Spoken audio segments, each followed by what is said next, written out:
When the traumatized Israelites upgraded Yahweh from a violent regional storm god to the flawless, perfect architect of the entire universe, they accidentally stepped into a massive theological trap. If Yahweh is the absolute, undisputed author of reality, and reality is filled with disease and horrific suffering, who takes the blame for all the suffering? Before the Babylonian exile, Yahweh happily took credit for all the horror. In Isaiah 45, verse 7, Yahweh explicitly stated, I form light and create darkness. I make peace and create evil. But the problem is, you can't sell a perfect, benevolent creator who actively claims responsibility for childhood leukemia and genocide.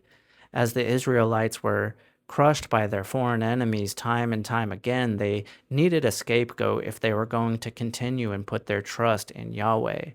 They needed someone else to blame for the nightmare of history. Enter again the Persian Zoroastrians.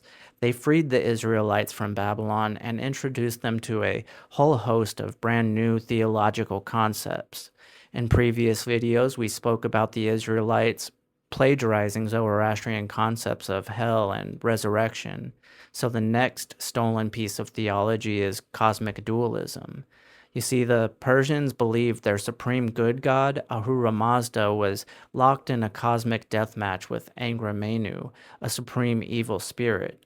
But the Israelites couldn't just import a Persian god, so they dug into the ancient Canaanite divine council and they pulled out a minor bureaucratic title, Ha-Shatan. Notice the Ha at the beginning of the word, it means the. So in ancient Hebrew, Ha-Shatan is not a proper name, it's a job title. It simply translates to the accuser or the adversary.